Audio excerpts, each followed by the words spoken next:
Thank you for joining the Women in Leadership Talk podcast. We are super excited to have Eleanor Beaton with us today. Eleanor, thanks so much for joining us. Thank you. We're excited to have you. So I'd like to share a little bit about Eleanor's background before we jump into this conversation.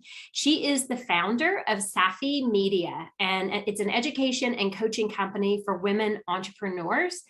Safi Media is committed to advancing global gender equity. She's speaking my language, love it, and doing that one woman-owned business at a time.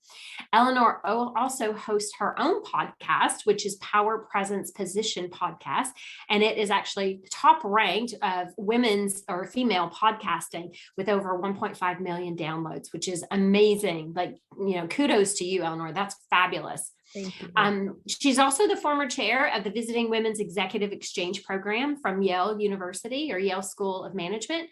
And she has been featured in publications including the Globe and Mail, The Atlantic, CBC, Chatelaine, and several more. So we're super excited to have Eleanor with us today, and we're going to get into exploring how conforming to the status quo can actually tank your confidence. And she's going to share some of her secrets on how to show up authentically. And that one comes up a lot, especially for women, I think, but men too. And so she's going to share some of her secrets and how we do that in a sustainable way and so much more. So Eleanor, let's jump in and start talking. So share a little bit about your background and, what prompted you to create Safi Media? So Safi Media goes way back in the sense that I can remember growing up in my home, in my sort of growing up family. My mom, she had been a school teacher, but we moved to Canada when I was a kid. And she was in a brand new country. She had these kids. My dad was the breadwinner. The culture was so different from what she was used to. So she was a stay-at-home mom. And my parents, there were many things about their relationship, which was wonderful, but my mom was financially disempowered. She didn't have access to her own money. And this could be incredibly disempowering. And I can remember she was driving me to basketball practice one day. My mom and dad had this argument about something she wanted to do with money. I think she wanted to do more investing. My dad didn't want to. She didn't have her own money to be able to go invest. And she said to me, Eleanor, money is power. Always make your own. And so this really anchored in me an interest, a fascination, and a determination around my own financial empowerment, but how important it was to kind of open up conversations with women about having agency. And for so many of us, that financial agency comes through our careers, our businesses. And my place in that, I wasn't an accountant, I have always been a communicator, a teacher, a storyteller, a strategist. And so that's really where Safi Media came from. It has evolved over time, but it's kind of like peeling the layers of an onion. Over time, it has really landed at where it is today. Yeah, beautiful. And that's a tough story that you shared with respect to your mom, but happens. And still in today's world, it happens. Like I know lots of women who, they are completely reliant, and that is disempowering for lots of reasons. And so that's wonderful that you're helping, female owners and entrepreneurs, really craft out their way. So let's talk about being authentic. And I know that's important to many of us, but let's just jump right into, how have you maintained, sustained, and amplified that authenticity? The word authenticity is so widely used now. And that's a really good thing, I think, because things like social media and that type of thing, it started with professionalism. Like I can remember when I started my career, it was all about being professional. And this idea was that you had to show up in a different way. There was this way to show up in the world of work, which was somehow different than in other places. And then we started having social media, and all of a sudden there's this other way that you show up on social media. And the typical way is really by amplifying all the things about yourself that you love and hiding, or by just not showing all the things about ourselves that we don't love. When I was younger, for me, at that stage of my development as a woman, authenticity was about having a voice, standing up, speaking for myself, advocating, sharing my ideas. It was all about kind of owning it. And owning it at that time really meant speaking out, sharing my voice, all of that kind of thing, going for the opportunities and not discounting myself. What was interesting that I noticed as I made space for myself to show up in that way, I also found it exhausting. I found it tiring to always be you going girl. I found it tiring to always feel like I had to have a message, to show up with a ton of confidence all the time. And I wasn't sure what was going on. I thought that's just how it is. Some people can just do this without getting drained. Other people like myself, if we're going to show up like our full confident selves all the time, that's going to take more energy from people like us. But I realized that I was actually missing the point of authenticity, and that authenticity, the way that I look at it now, is this concept of wholeness. And there's a teacher, her name is Hiro Boga, and she writes a lot about wholeness. But I realized that for me, this sort of version 1.0 of authenticity was showing up as my best self and really bringing that forward. And what I found is that as I grew and developed an audience and had team members and clients and students, and as the sort of realm of people with whom I engage with and interact with grew, it became increasingly unsustainable to show up constantly as my best self. And that was the part that was right. It's so much pressure. And so I realized that for me, authenticity and showing up authentically, there's a dimension to it that I think about now, which is wholeness. And it is this idea of making room for every part of who I am at the table. So that when I show up, and sometimes, as you're growing and developing, you're constantly getting challenged, your ability to trust, your ability to connect, to be vulnerable. Growth brings up all kinds of repeating fears that manifest themselves in weird and wonderful ways. And version 1.0 was like, I would try to, that's a limiting thought. Self-coach, yes. Get rid of it. Now, what I realize is that there's a version of me who still thinks that. And if I don't make space for her, I'm basically telling her to shut up. And that's not, so I'm only making room for a part of me. And there's a ton of energy that's like holding back these other parts that are beautiful parts. They're just not quite as secure, So to me, that's what authenticity is, like that ability to own all those different parts of who I am and have been, to make room for them all at the table, and to assure them that they're welcome. They just don't have to run the show. And that to me is sustainable authenticity. Wow. That's beautiful. Like I love what you've shared there, because, there's that part about fully recognizing all aspects. And if you're not, you're actually telling yourself to be quiet or to shut up. Right.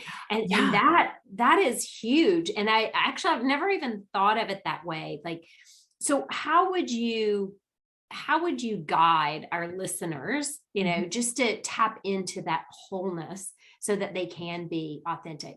Because I think a lot of times what can come up too is imposter complex.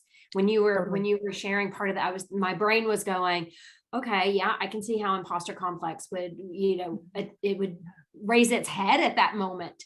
So how would you help somebody with that?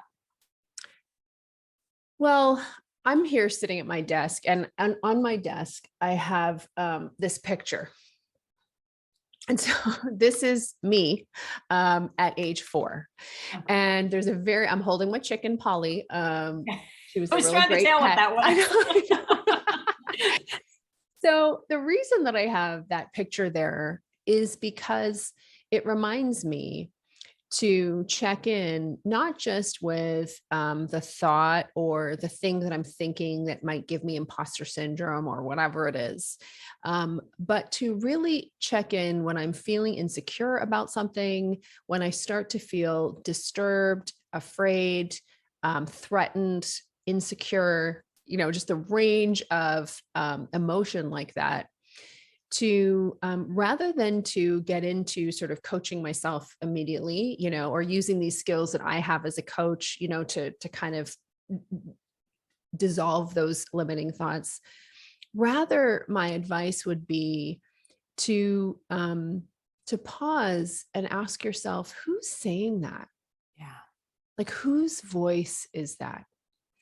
And to really connect with whose voice that is, and to get to know that person. And usually, very often, it's like, again, it's a version of who you are. And I think when I realized that, wholeness is understanding that to get to this place where I am today, I have gone through, just like all of us have gone through, various iterations. And the mistake that we make is thinking that all those people aren't still a part of us. So there's still this part of me that is this super hopeful, joyous little girl, but can get really scared if she thinks someone's mad at her, and that really sort of, talking to yourself and making room for those iterations of who we have been, to me, that has given me a more grounded sense of confidence. And it's a sense of confidence that's unconditional versus previous iterations of my own confidence where I personally felt that they were performative. Like I had a right to be confident if I did certain things. Mhm. The challenge, I think, for that is then we constantly have to keep performing and we stop exploring. We get so focused on maintaining what we have, because that's where our confidence lies, versus exploring and trying new things. So that's what I think the sort of fuller, grounded confidence does. So Mhm. that would be the guidance. And again, I want to be really clear that this is, this idea of, this kind of path to wholeness that I talk about is very much sort of its roots are in a body of work developed by Hiro Boga. Right, right. Yeah. Well, you said a number of things there that I think are super important. And one major takeaway from that, I would say, is, well, two actually. So we all have that second voice, right? And in my work, I would call that your saboteur or your gremlin. It's that little voice that you can name, but the reason it's there is to keep you safe. That's the pretense of it, and to keep you playing small to a degree, right? And if you're playing small, then you don't take risks, you don't take chances, you don't look at opportunities. So that was one thing I heard, and I love how you gently, really step back and identify that, because that happens so often with many of us. That voice can become the really loud one screaming in our head versus us like just pausing for a minute and talking or thinking it through and how you can navigate that. The other thing I heard you say there that I think is super important is that we might not be confident in every aspect of our life, right? Like you can have certain areas that you feel really confident, like work, for an example. You're this amazing woman running this awesome media group, but maybe in your personal life you're not as confident. And so making sure that we understand that doesn't define us completely, Yeah. that you can be confident in other areas and not all areas. So those were two things that I Yeah. heard there that I think are super important. Yeah. And totally. And I think also this distinction is that there that I didn't used to make room for those parts of myself that were less confident or that I didn't like as much, or that, they reminded me of my own weakness or my insecurity, or, I really thought, hey, don't worry, you guys just hang out here. The super confident one, I've got it, Meanwhile, all the energy to keep them sitting back there was like really, really hard. So yeah, this is kind of like this next level of authenticity that I know that from, when I started to realize this and started to have conversations with other women about it, there was just this feeling of like relief and connection. That you can be totally imperfect. We don't have to keep fixing. Like we don't have to be fixed before we can be amazing. Yeah. And it's like such a relief. So yeah, it's powerful. It is powerful. And I just want to tap into something you said there about, kind of leaving these other people behind or keeping them back a little bit. When you allow them to step up, you're actually empowering them as well.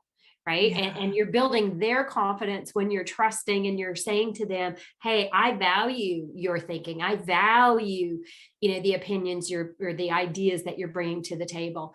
And so that confidence has a ripple effect. Yeah. And that's such an important piece because, and also with respect to the authenticity, when you're showing up whole, to your comment earlier, you're actually telling someone else they can be whole, right? Yeah. They don't have to put on this facade of being something that they're not, or, it's okay to step fully into your power. We accept you the way you are. Yeah. So I think those are really key things. But let's talk about, maybe share some examples of how, because I know, one of the things you're really big on is that conforming, right? Mm-hmm. So what are some things that you see people do to conform that can tank that confidence? And how do you go about navigating not letting that happen? Such a big question. The way that I look at it is thinking about the environment that we're stepping into. So for instance, if I go into a gathering and, you're stepping into a gathering and there's certain kind of rules about how the gathering is going to be conducted. Let's say I'm going into a game. I'm stepping into a game. People are playing this game. It looks like fun. I want to step in. Well, the game has already existed before I got there. So there's going to be certain rules. There are going to be certain ways that you play the game, and you're trying to figure this out. So typically what a high performing or high achieving woman is going to do is, I don't know the rules here. I didn't make up this game. So I'm going to just try to be awesome. I'm just going to try to be the best that I can so that I can fit into this game and I can play. And I think that a lot of the business world is still like that. So if we think about, modern business makeup, women were always entrepreneurs. When we think about ancient markets and all of this, women have had an entrepreneurial culture for a long time. But since in our sort of industrial age, like post-industrial revolution, most of business organization and culture has been very much the world of men, has been created by men, upheld by men. And so it becomes this unwitting, hey, this game is being played. If you want to come in and play this game, you're not really a part of the rules yet. You haven't been a part of creating the game. So if you're going to step into a game like that, if you want to be on our team, you better be really good. And I think this is the subtle subtext to why we hear that men will say they just want to be, they'll apply for a job if they're 50% qualified and women 90% qualified.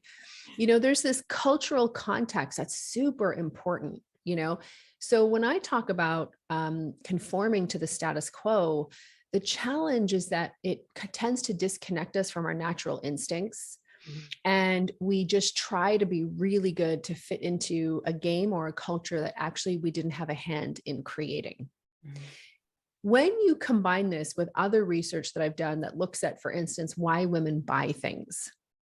So we did a body of research around why women buy. Women buyers, for example, control $19 trillion worth of purchasing power globally, which makes us the second biggest economy, right in between the United States and China, by the way. So major purchasing group. And when you look at a core reason or a core thing that must happen in order to really appeal to women buyers, what makes us trust to buy is that it's important to us that we co-created the product, that we were involved in the product.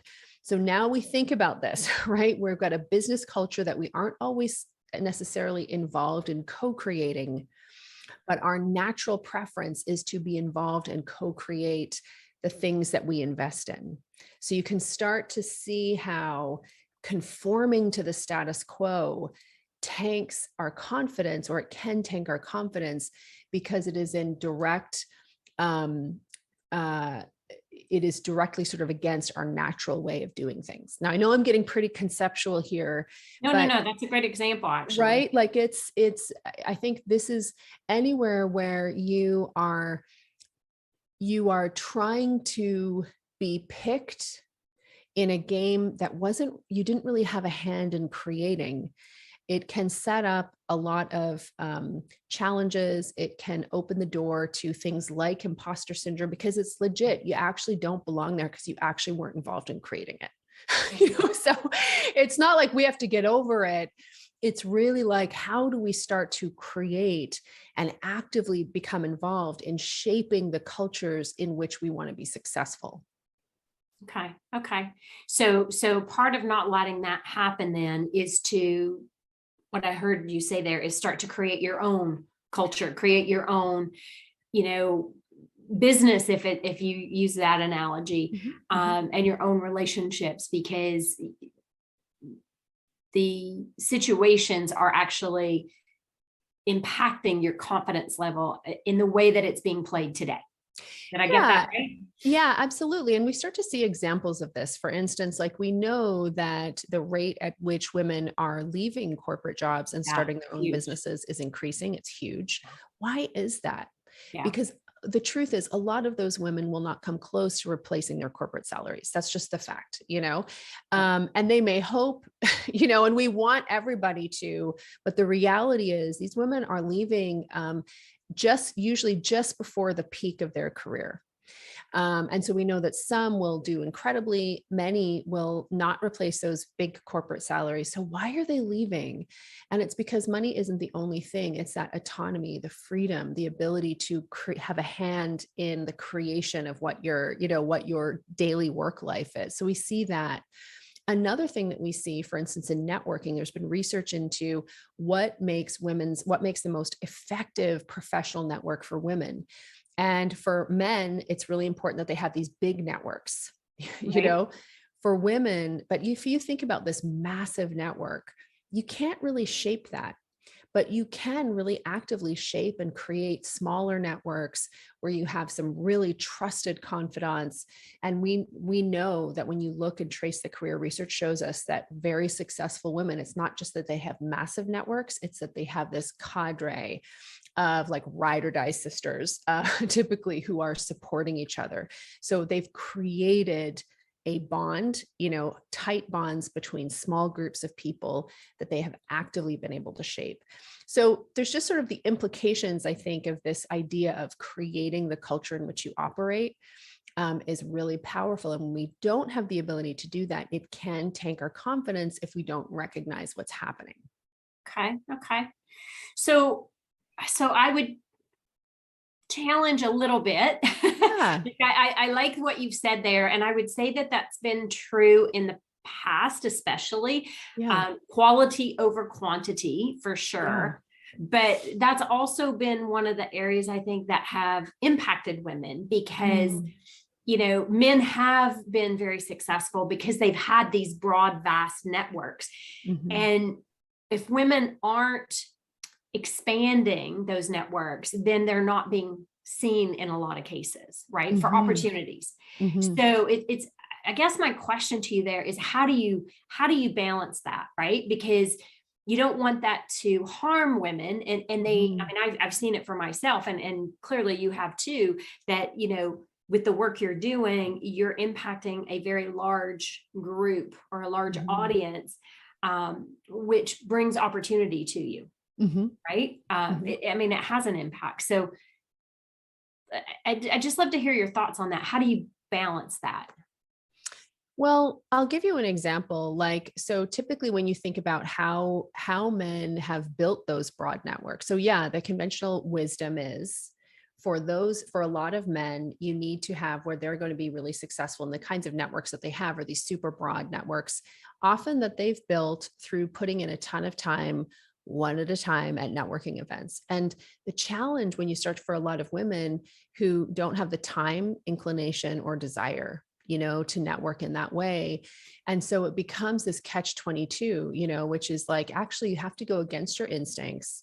You do need to show up, at this wine and cheese and network. And so while it's, you can't argue that knowing and having access to more people is good. But what I would say is, how can you think about it differently?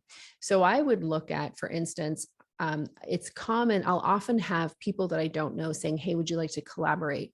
Let's have a Zoom meeting to see how we can collaborate. And on the one hand, I love it. On the other hand, I'm like, no, you know what I mean? Like, I don't have time for this. On the one hand, this is a great idea. And there's no offense here, but I can't do that. Like, I don't have the time or inclination. Capacity. Yeah. Capacity. Yeah, exactly. And so, and that's kind of more old school networking, let's get together. Let's, and so what I would say, for a lot of women is applying constraint. So I've applied constraint in the sense of really thinking through, where do I want to go? How can I be of most value? And what's the most strategic way? And what are some key relationships that I could make where it would be really win-win? And it also means that I only have to have a few really well-chosen professional relationships that can in turn open the door to access, and opportunities without me having to maintain this massive web of relationships. I think that's, for me, been something that's been really important. Okay. Yeah. No, I think that's good, because that also provides choices, right? It allows us to look at what works for you. Right. Yeah. And also, a lot of people aren't comfortable building those connections and doing outreach. I mean, for myself, and I've done a lot of like networking classes to help people learn how to build relationships and connect. I happen to be a person who loves that. Right. And that's part of my superpower. Yeah. But I recognize that's not normal for most people. Most people are more reserved. And so it is more quality over quantity. Yeah. And you've probably set yourself up in a way that the capacity to build those relationships is there. Yes. And I think that's something else too. It's a lot of times, when we think about it, there've definitely been places in my career where I've had a checklist. Here are the things that I should have. So then I would start working on the checklist without actually starting to think about where's the capacity to do these things and how do I get the capacity to do these things? You know what I mean? And so I think that's key. Yeah. Well, and I think that plays a lot into the confidence that you were talking about earlier too, because when you don't have the capacity, then you do start questioning yourself, right? Mm-hmm. And then it's, well, why am I not able to do this? Eleanor's doing it. Why can't I do it? Yeah. And so that confidence starts to wane a bit. And so super important to know that all of us are unique individuals with, unique situations and gifts. And so I love what you just shared there, though. You find what works for you and how can you maintain and manage that. So I am just looking at our time. I want to make sure we cover off something you had said to me before was, this mention about the Silicon Valley approach. And I think that's really important that we talk about that a little bit and what harm that can actually do for women. So I'm going to turn it over to you to share with our audience. Yeah. So we were talking earlier about how women have been involved in entrepreneurship for millennia, trading and making things and, being makers and trading and adding value and providing for their families and their communities for a long time. And in recent years, I would say over the course of the last 20 years, really, entrepreneurship became cool again. And not only did it become cool again, but there was this dominant kind of narrative about what entrepreneurship is. And it really was fueled by the rise of Silicon Valley, the big tech companies that shape our culture that have emerged from Silicon Valley. And this resulting idea that successful business is all about growing as quickly as you can, getting money that isn't yours because you have a great idea, getting in people to back you, pour money into your business, that allows you to actually test, do you actually have a business, develop the technology, bring it to market.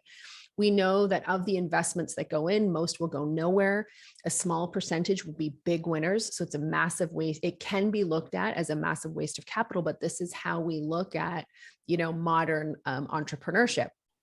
And I can remember, attending conferences, and I would talk to people, like when the business that I have right now was a new business, and they would be like, "Oh, that's not a startup." I was like, well, it is, because it just started up, and, oh, well, that's like a lifestyle business. And lifestyle business was kind of like people from the South saying, "Bless your heart." Like, it sounds really nice, but it's actually an insult. It's like not a good thing if someone says, "Bless your heart," be like, they didn't just compliment you. Yeah. And so I started to see this, and what I saw is that, in Silicon Valley, what tech VC type startup culture is, you're trying to become a unicorn, a business that is like worth $1 billion, has $1 billion valuation. And if you don't want that, you're just this lifestyle business. It's going to have little impact. And I was looking around at female founders, running service-based businesses, consulting businesses, coaching businesses, furniture makers. I was like, none of these people, none of them necessarily aspire to be a unicorn, but they are employing people. They they have really equitable and a ton of diversity and inclusion in their supply chain. They are stable, they have a conscience. And I really saw that this sort of winner takes all, growth at all costs, let's pour money in and pick a few winners, that kind of culture is actually quite damaging, I think, to so many female founders, because it promotes a very unsustainable growth. And so my team and I coined this concept of a jewel business. So a unicorn is you're going for $1 billion valuation. A jewel business is really looking at a 30-30-30 model. So it's really based around sustainability and sustainably scaling. So 30% or more year over year top line growth until such time as the founder wants to accelerate or decelerate. 30% profitability, which allows you to fuel growth from cash flow, and 30% open time, which really gives the founder time to think, to work on the business, and not to be trapped in day-to-day operations. But just having language around an alternative model of sustainable growth, I think, is so important. Oh, it's huge. It's huge. Yeah. And even what you just shared there, like, I have goosebumps actually when I think about that, because we often, think about, oh, we need to be like one of these, big tech startups.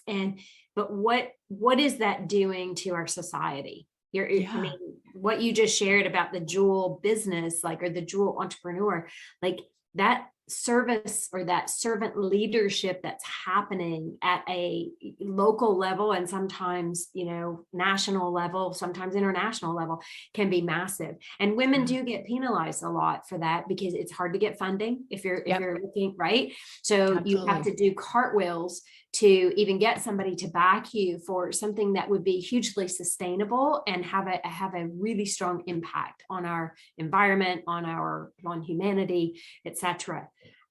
Okay, so that's really good. Because if you think about it, I love that, because if you think about even modern banking and how so much of growth is driven by scarcity, not sufficiency. And so the problem in backing so many women-owned businesses, why won't they give us money? Because they have nothing to lose. Because we have nothing, and it's so fascinating. I'm like, really, why don't you try us?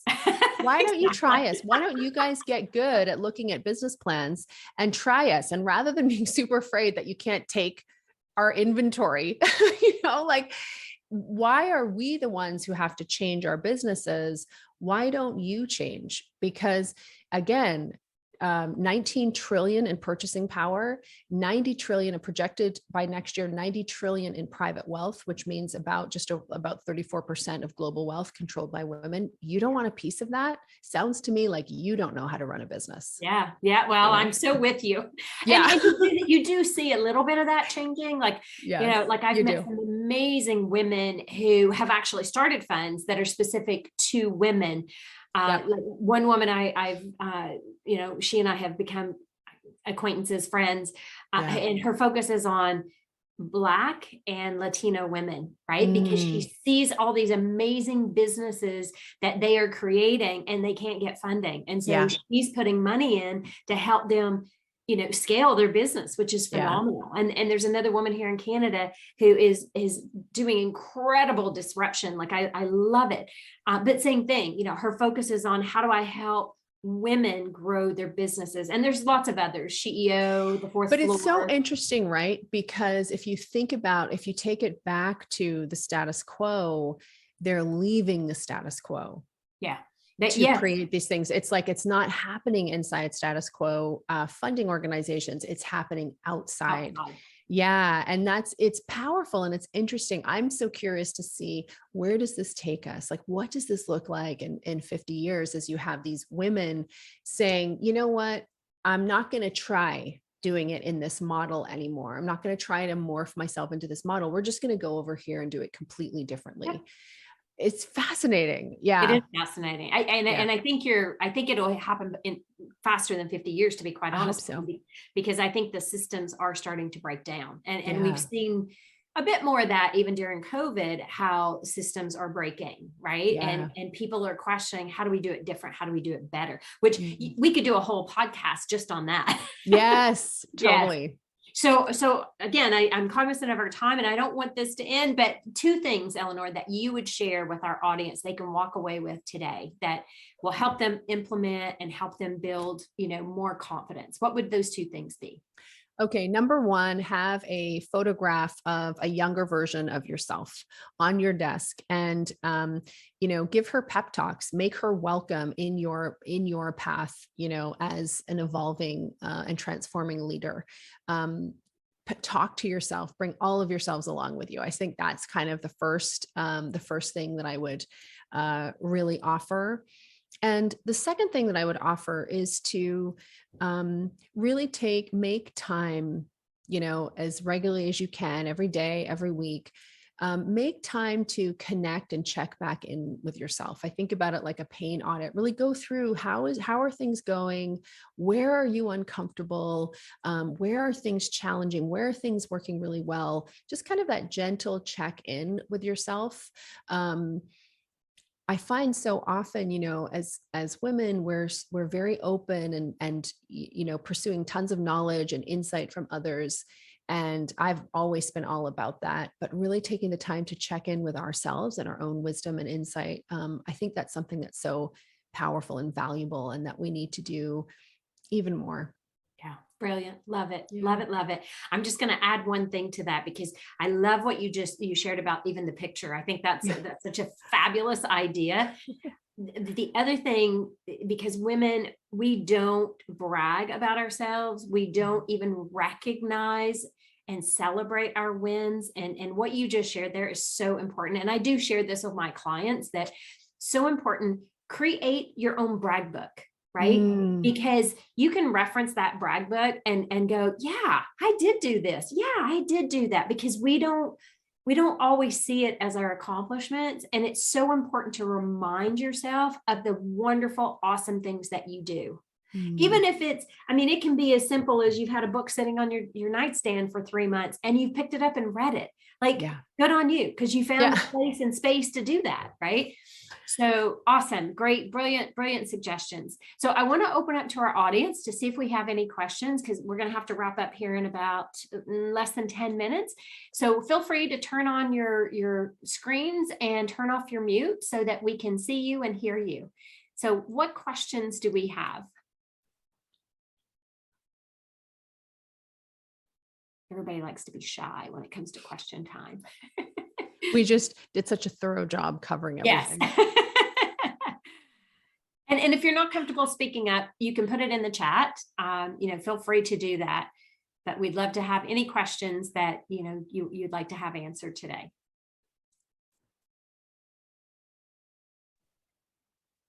Ladies, this is Greg. I have a question. Greg. In my experience, talking about gender differences, that women, and you touched base on it a little bit, women are really terrible self-promoters.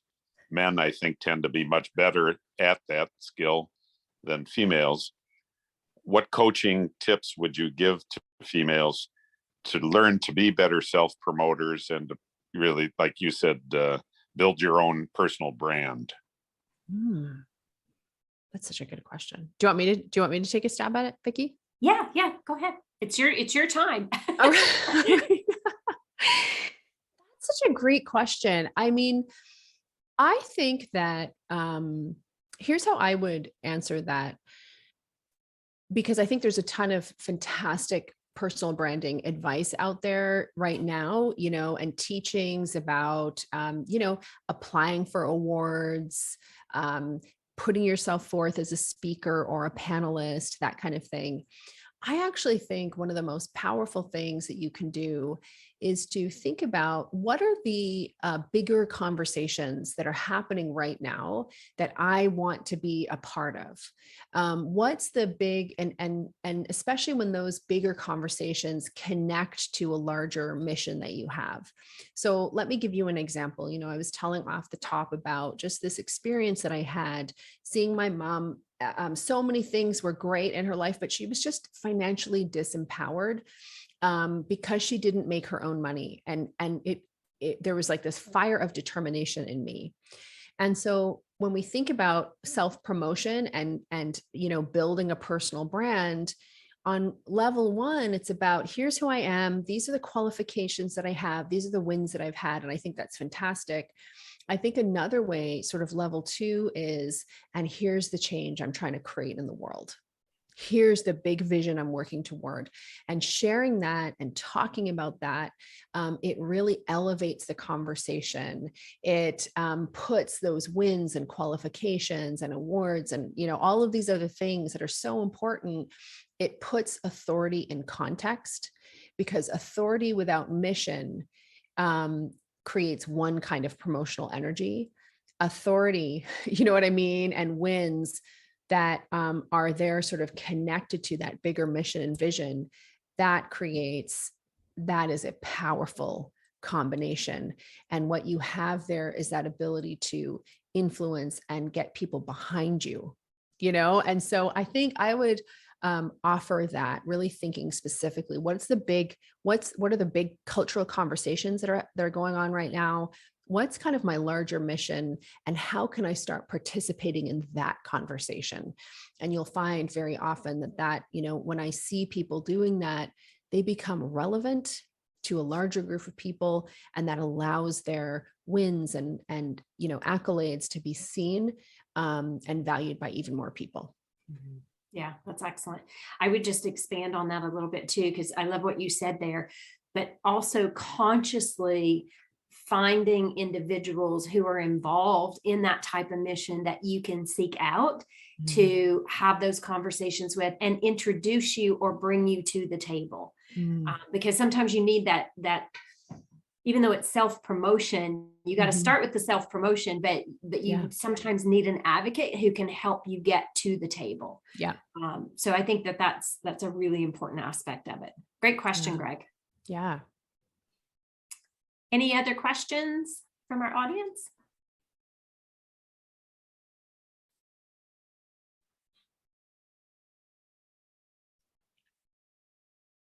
Okay. Well, I'm going to thank everybody for joining us today. Eleanor, you were awesome. Thank you for all your insight and just, so many great nuggets to walk away with today. And I hope that, our audience, I know that they've enjoyed this. And, what I would ask our audience is please share the podcast with someone else you think that, needs to hear this. Our next podcast is on February the 3rd. We will be speaking with Valerie Hall Little, and Valerie is a productivity coach. She's going to be talking about how to work on your business, not in your business, how to be, more productive so that you're doing the things that you should be doing to drive your business. Christy says, thank you. She has to run to another meeting. Thank you, Christy, for joining us. So, I invite you to, follow Women in Leadership Talk. Please share Eleanor's podcast. I think this was, just fabulous conversations. And thanks for taking your time out today to spend this 45 minutes with us. As always, we're super grateful, and we hope to see you on the next podcast. So Eleanor, if I can get you to just stay for 1 second. Thanks, You're everybody. welcome.